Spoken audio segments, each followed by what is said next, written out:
Welcome to the first Dunga Derby podcast, which we're calling the Dunga Cast. A person very appropriate to have with me right now is event coordinator for Dunga Derby Fraser Coast Inc., Andrew Coppins. Andrew, holy geez, we've got one day to go. People are listening to this on the day of the Dunga Derby. What is it like the day before Dunga?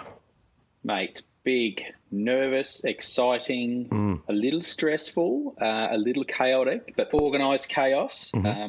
Mate, look, overall, it is really good. I mean, just to think, we spend pretty well 12, nearly a full 12 months putting together an event to run for 4 days, and we're here. We've had battles, we've had challenges, we've had COVID, we've had all sorts of stuff, but mate, we're here. It's awesome. It's great. Absolutely, mate. And look, it hasn't been without its dramas, of course. And when I talk about dramas, it's not people I'm referring to. It's our vehicles. So I got out to my car on Friday and the back rear passenger tyre was on its rims. And I'm just looking at it going, really? Is this what we're doing now? Is this what we're doing? And yes, I took a trip down to the tyre shop. They patched it, they plugged it. I got home and then it is still going down at a rate of knots. And so I ended up having to make a Hail Mary call, getting them to order a tyre in. And on Saturday morning, it arrived, got it down to the tyre shop. They fitted it, happy days, ready to go. But there's another thing that also quite often gets me, and that's batteries. And this has hit your car, right? Right, unbelievable. So, so busy sorting so many other facets of this event out. And firstly, Monday last week, realised I had not had my Dunga in for a service. So I rang a good mate of mine, Lonnie at Altitude. Lonnie, please help. I need a service. So that got done Friday. He also made me aware I needed some more mechanical work. So that had to get done yesterday. And whilst all that's going on, I thought I'd just plug the Waco in and make sure that's all good off the second battery. And, well, it's dead. Second battery's cactus. Completely gone. So off we go, down to the battery shop, chuck another battery in it. It's always something at the last minute. Oh, yeah, absolutely. And it always costs money. Old cars. I think that's just how we end it, right? Old cars. Mate, just cars, period. Just keep throwing the notes at it. That's right. Oh, geez. I'm sure everybody else on the Dunga has had these experiences. I'm sure Ross and Chow could tell you a million stories about cars rocking up to AES. There's probably cars there right now, and it's 9:30 in the morning the day before. Mate, I had a call this morning from a team, really stressed, going, mate, we've had no sleep. Our cars, it's actually crapped itself, and it's an engine. It's gone. It's toasted. What do we do? And I've gone, well, mate, if you can find another engine, great. Get one and stick it in. If not, find a sub, find another car. So they've pulled out their private car and are frantically trying to organise another sticker pack and a safety light, scrutineering, all that stuff, because they desperately want to be on the event. Talk about level of stress the day before. Like, that's huge. Oh, that is next level. Yeah, it's one of those things that I guess in hindsight you can kind of go, I'm glad it happened before rather than on. Yeah. At least they've got the opportunity to get a spare car or get the private car out. I mean, imagine day one down the road, and all of a sudden engine goes kaput, throws the bits out the block. That's bad news. Yeah, the only person that would be happy with that would be Sam the tow truck man, because he'd get $50. Yeah.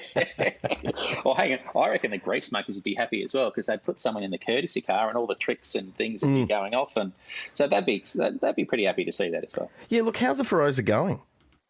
Oh, mate, like a Stormtrooper. That thing's just about bulletproof. So it had the old once over, change the oil, do the brakes, all that sort of stuff, but it really doesn't need a lot of love in the off-season, and it gets cruised around here and there, and, mate, it's like a little tank, like a little green tennis ball tank. Yeah, you just don't want to be in it. Yes, you've probably seen the video and experienced what I went through when I had a car taken from me. Thank you, Michael Irwin. It was pretty funny though, wasn't it, eh? And you loved it. I mean, you guys look pretty cozy, to say the least, in the Feroza. Yeah, 4 big boys in the back of that car. Yeah. Well, you wouldn't have needed a heater, I suppose. You just sort of pretty well cuddled up just by nature of being in the car. Yeah. Croppy is like a big bear, so he's very warm. So we got Croppy on board this year as well, mate, in the big truck. How are we going with our recovery vehicles? Oh, look, lots of. So we've got Croppy in the big bad Manworth six-wheel drive from Rainbow Beach again. Obviously, we've got trusty old Sam in the Harvey Bay Tiltray tow truck. We've got recovery vehicles from Max Tracks in their 200 series Land Cruiser. A couple of guys from Max Tracks driving that. We've got our own 2 recovery vehicles as well. So, mate, we are actually quite heavy on officials this year, given the size of the event. The last count was close to 60 officials and around 25 official vehicles in various capacities. So, mate, we're well prepared. So what are we talking in total numbers of cars this year? So we had 65 register on the Fraser Coast, 27 on the Sunny Coast. We have had a couple of teams pull out for various reasons. So we should end up with 62 Fraser Coast, 26 on the Sunny Coast. What's that put us at? About 88 teams, plus the officials. So that's that extra 25. So what are we, about 113 vehicles in total? Participant-wise and officials, about the 330, 335 mark. Wow, we've got a big run this year, big run. Big run, mate, big run. A lot of people to herd and a lot of people to keep on track, a lot of people to feed. It's going to be quite a challenge on many fronts. But you know what? I also think this is possibly one of the most prepared Dungas we've had. The committee has busted their butt to help get everything and keep everything on track. You know, we've had people out doing recce's. We've had committee members out visiting the sites we're going to just from a catering and accommodation perspective. So there's been a lot of extra work done this year. And I'll tell you what, without the entire support of a committee, we couldn't achieve what we've achieved this year. Andrew, I don't like to bring up the C word and the 19 and those sorts of things. However, there is some special messages we do have to get across, and that is in regards to wearing masks. So that was an important thing that we had to have in our vehicles this year. Yeah, correct, mate. So, look, we have dodged a fairly large bullet in the last couple of weeks with that Qantas pilot coming through, potentially infecting the area. But look, turned out that was not the case. But look, we are travelling to the Sunny Coast as our first stop. That LGA has a mask wearing mandate until Friday morning at 6 a.m. So that means once we hit the Sunny Coast, we will need to wear masks and or socially distance at 1.5 metres from every other person. So I would suggest probably masks is easier than trying to socially distance at 1.5, given we'll be 330 odd people. But it's only for the one day. So people will, yes, we will need to wear masks on Thursday. Okay, that is good for people to know. And there is an option, though, for some people, if they feel they're at risk, to stay in their vehicles. You can stay in your vehicle, but the problem is we've still stopped at an LGA. And if we look at, I guess, the overall Dunga, we look at who we are and our brand, it's important that we all toe the line and fly the flag as best as we can. So we would recommend that you all just wear masks from that Thursday, just for that day when you're outside the vehicle.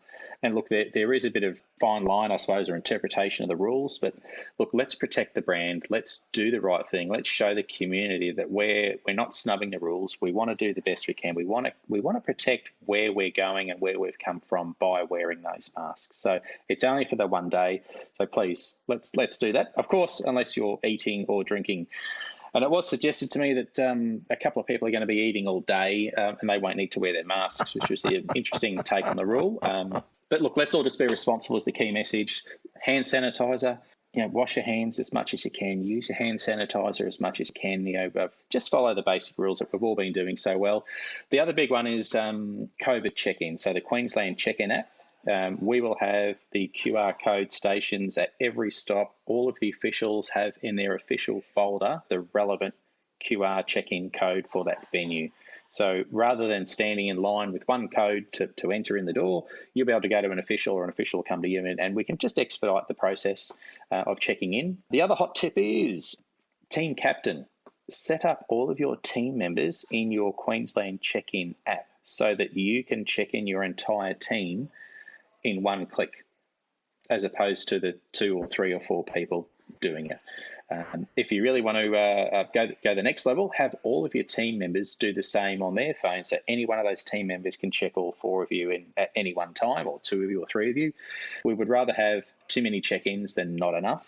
And it's all, once again, about protecting the brand, protecting the community. Should there be an outbreak, we can hand on heart say, we've done the best we can. We've recommended these actions and we've followed the rules. Absolutely.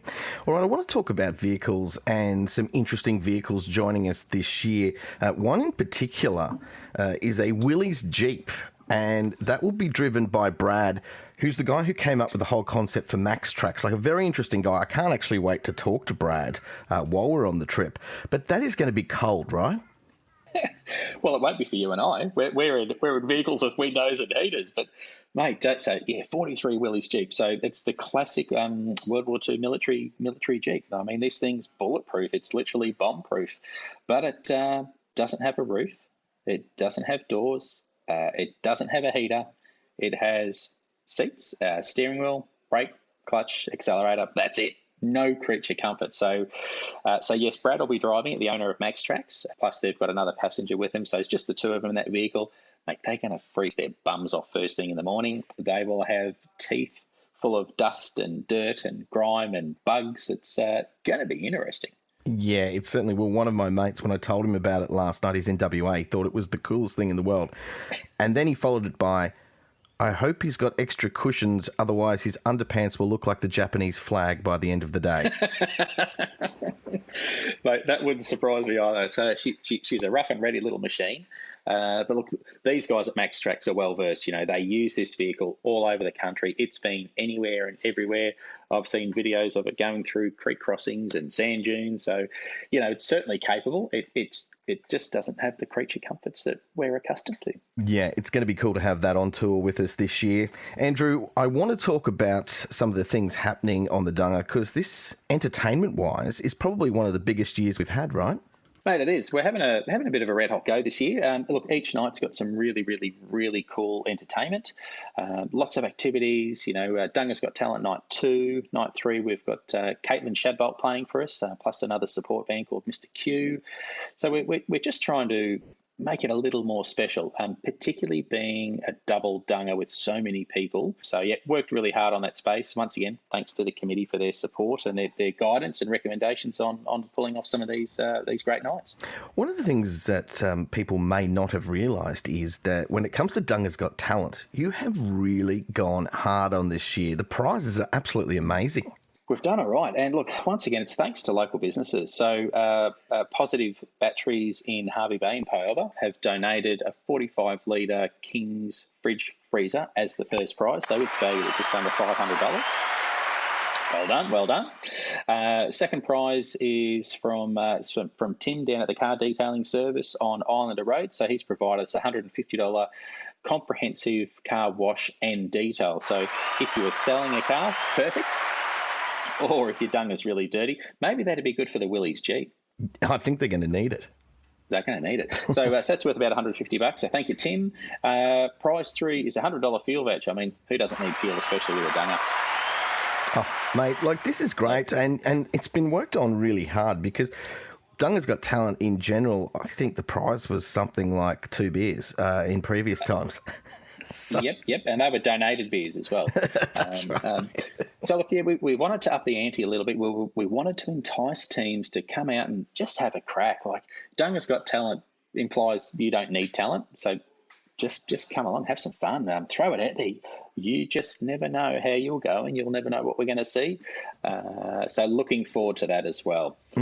Absolutely. So we're in for some cold weather. That was one of the early tips that we had. The forecast is looking okay at this stage, that it won't be ridiculously cold, but it's still going to be a little fresh, just a little fresh. We have heard that there is going to be a bit more black stuff than dust this year. Do you think it's worth throwing a tarp over the top of our gear, or do you think we should be right? Well, look, I'd encourage that any year. Put a tarp over your gear on the roof. Like, it's going to get dusty. Even if we go on one dirt road, it's going to get dusty. Dust will get into absolutely everything. Look, I found some dust in the car from last year's Dunga, and I've probably washed it 4 times since then. Look, it's going to get dusty. So if you can, wrap it up. Yeah, get a tarp under your gear, wrap it over top, keep the dust out. Have you got anything that you can reveal to us? Everybody's now on day one. Is there something that you would like to tell everybody that might be a little bit of a surprise? So Aussie World, obviously morning tea, beefies, pies, smashing morning tea. Really looking forward to that. Oh yeah. Getting ready for tonight's entertainment. That'll be cool. It's a bit of a social sort of get together tonight. It's meeting who's who in the zoo and new teams, new faces. I'd really, really encourage. We've got 26 Sunshine Coast teams. We've got 62 Fraser Coast teams. Fraser Coast teams, buddy up with some Sunshine Coast teams. Make some new friends. Show them the way of Dunga and guide them and show them a bit of love in the right way, of course, and support them on their first journey. We only had 8 cars from Sunny Coast last year, so most of them are new teams. So look, let's just share the love, show them a great time, support them, help them out. Look, I think the fundraising totals are of epic proportions, and I'd really, really like to congratulate all teams for their efforts this year. We've never seen a year like this with fundraising. It has just been absolutely crazy. So well done. That means we can help so many more families, so many more individuals in their respective communities. So teams, you're awesome. You've done a smashing job. Absolutely. Andrew Coppins, event coordinator for Dunga Derby Fraser Coast Inc. Thank you very much, mate. I'm going to catch up with Timbo and start talking about the tracks. Nice work, mate. Mr. McKenna, always a pleasure to chat, and no doubt we'll be doing a bit of chin wagging on the event. Macca, always a pleasure. Look forward to talking more on the Dunga Derby. Well, we just spoke to Andrew Coppins. It's now time to talk to the track planner, Tim Baker. We are the day before the Dunga. This is going out the day of the Dunga. Tim, more bitumen than dust this year is what I hear. Oh, mate, it's a pretty good mix of different environments. But the good thing about having a bit of rain on the track in the last couple of months is it will keep the dust down.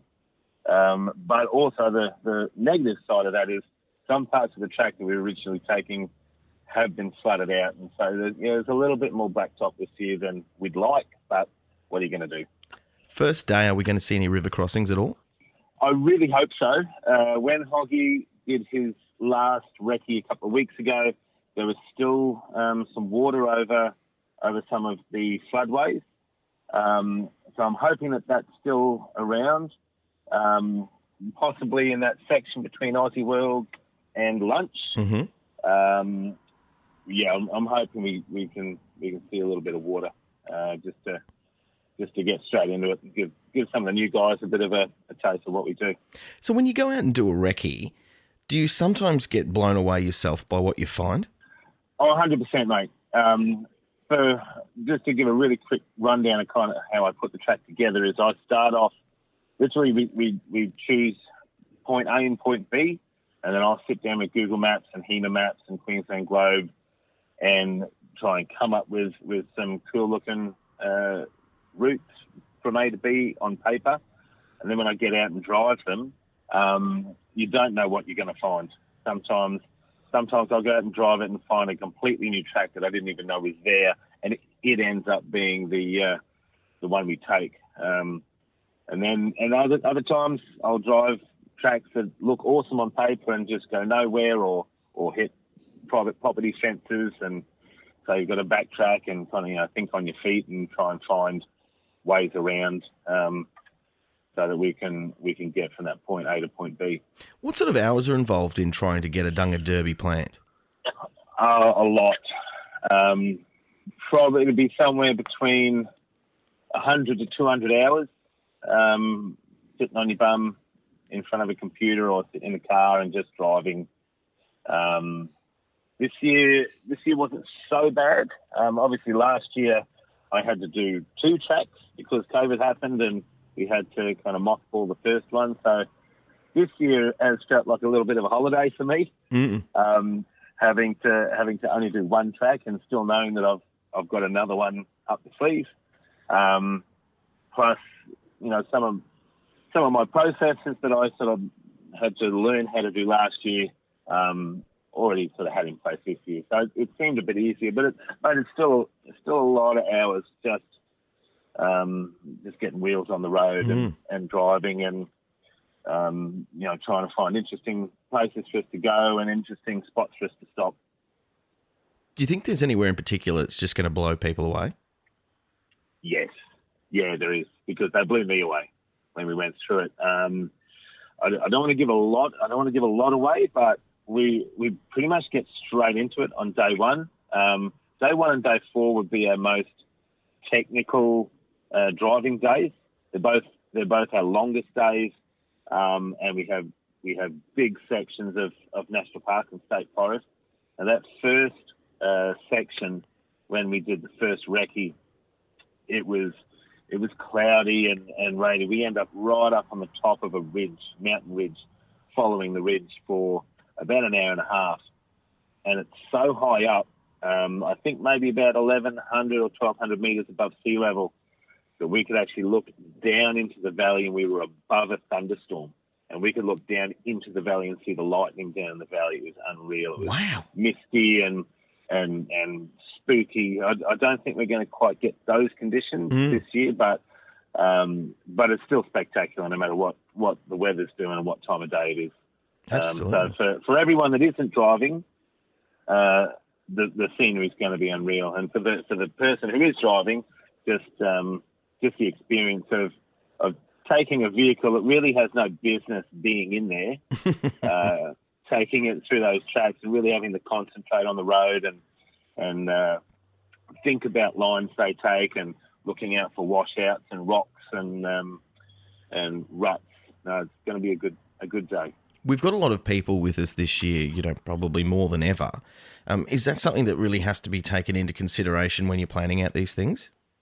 Yeah, of course. I think for those of us who are at the safety briefing, I did let everyone know that nothing's really going to happen too quickly this year, because we have up to 140 vehicles that we have to move from point A to point B. So everyone's going to need a little bit of patience and to try and keep themselves busy on at that point where we're moving in and out of stops and in and out of camps. We've probably got about twice the number of people this year than we have had in previous years. So that doesn't make things twice as difficult. It kind of makes things 10 times more difficult, particularly when we're heading out west and we're going to little country towns and we're trying to get into little country pubs. Really hard to find places that can cater for 350 people, particularly when we're getting like CWA groups and Lions clubs to feed us. I mean, that's a massive task for little country clubs to feed that many people.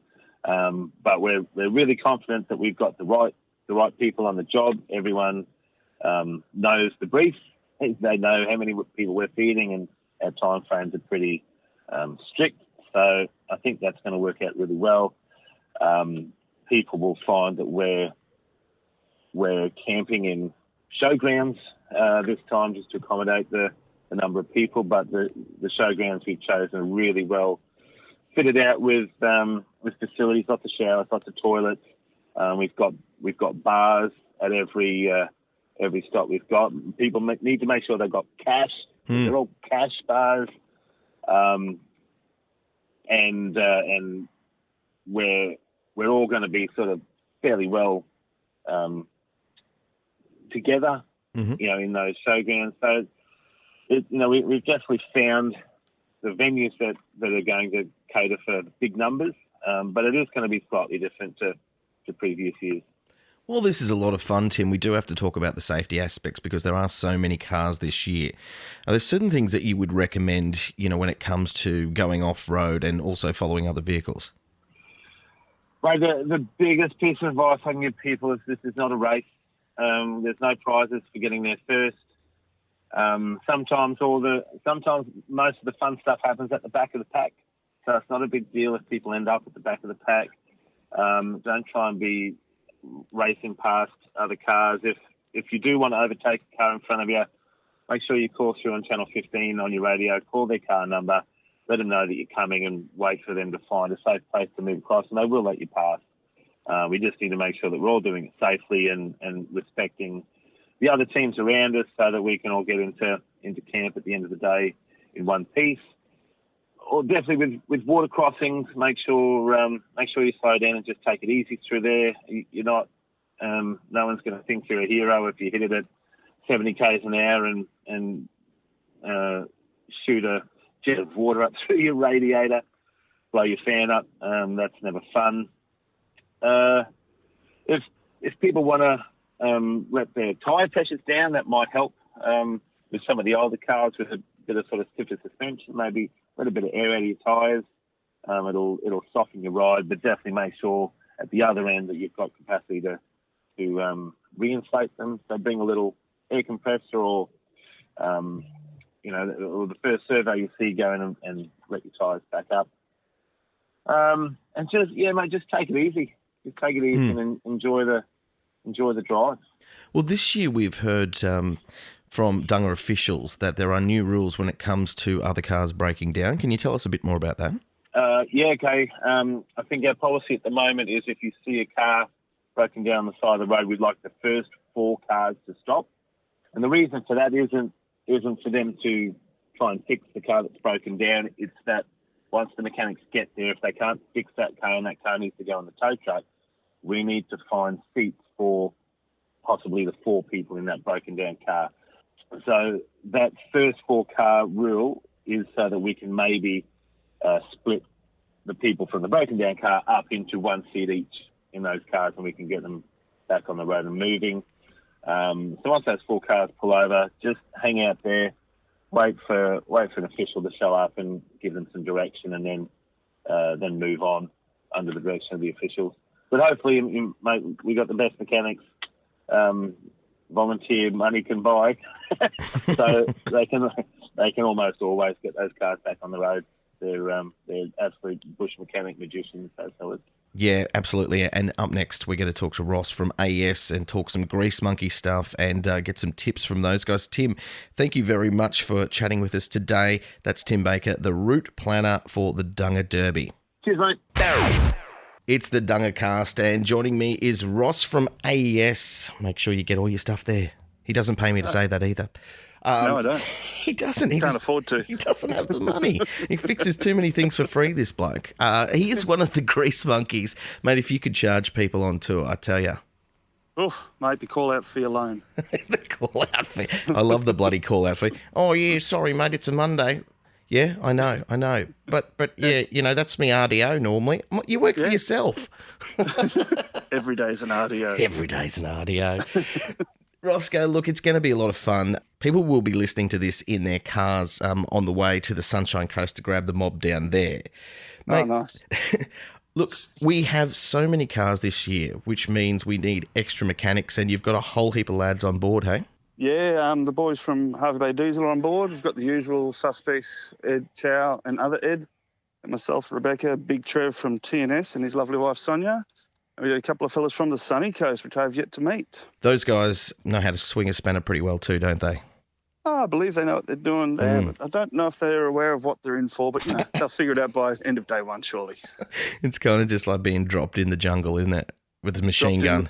Yep. Yeah. And off you go, fellas. Well, look, we have to talk about what has happened pre-Dunga, okay? It just, for some reason, brings out every gremlin that ever could have been. I believe flat tyres are one of those problems too. Yeah, buddy. Yep. Tyre was on its rims last Friday and got it patched, got it plugged, and then got home and thank you very much. Yet again, did get the replacement in. They ordered it overnight. And yes, Andrew and I were talking about that before. We were also talking about his battery. He's got the battery gremlins. Yes. Mate, what have you seen this year that you've just gone, oh, guys? Well, mate, we had Kermit in for a couple of days fixing up his wiring for him. Everything was good. Test drive on the way back, alternated itself. So anything's possible. Let's put it that way. With that car that Kermit drives, I tell you, it's always something, isn't it? There's always something with just every car. There's always going to be something pop up. Like even Lady Penelope, they said, we've got a funny noise. We checked it before Dunga in a day. Universal joints needed doing. Just everything explodes into the next problem. Wow. One car was completely out and they had to swap to their family car. Andrew was telling me about that one. Oh, really? I don't know about that one. That's scary. Yeah, you didn't want to hear about that one. You're right, I don't. You don't want to hear about it. Mate, have we got some interesting cars coming from the Fraser Coast this year? I believe there's a couple of good ones. Got a couple of previous entrants. We got Old School and his V-Dub, of course, yet again. Also, obviously, Penelope, a couple of old cars. There's a lot of Falcons and Territories from both here and the Sunny Coast. I believe there's some really good ones from the Sunny Coast. Yeah, we got the Willys Jeep. We talked about that one a little bit before from Brad. I've heard a rumour of a WRX with 31s under it, so I'm looking forward to seeing that. Wow. Yeah. That is next level. So I think the Sunny Coast mob have really put in this year. Like for a lot of the new teams have really put in. The one that I'm interested in to see how it goes is the early 2000 Volkswagen. Oh, you mean Razza? Yeah, I'm looking forward to seeing that today. Oh, so you've got to work on that one. Yes, I have to see it today. Ah, okay. Well, that is certainly going to be interesting because they're pretty low, aren't they? Yeah, I believe she has got a lift in it, so it's not as low as standard. So I'll hold off judgment until I've actually seen it, I think. Okay, he's not going to judge quite yet.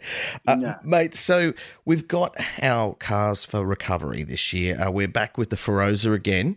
How is it has a going? new song. It's got a new song this year, yes. So be prepared if you break down and are in the Feroza, we will be pressing the play button. Right, okay. So we did have one of your favourite tunes in it previously, right? Baby Shark was a couple of years ago. Mm-hmm. I think Chow's favourite song was in last year, the We Like to Party. Yes, the Vanga Boys. Yes, this year is something, a bit of a kickback. There'll be a lot of people who remember it. A lot of people who have gone, what the hell is this?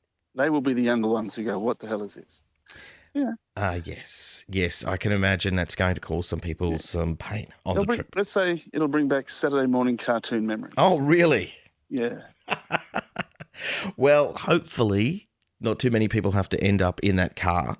But there are some rules this year when it comes to people's cars breaking down. I was just talking to Tim about that a little bit earlier. It is a good rule to have 4 cars pull over because then you've got 4 seats.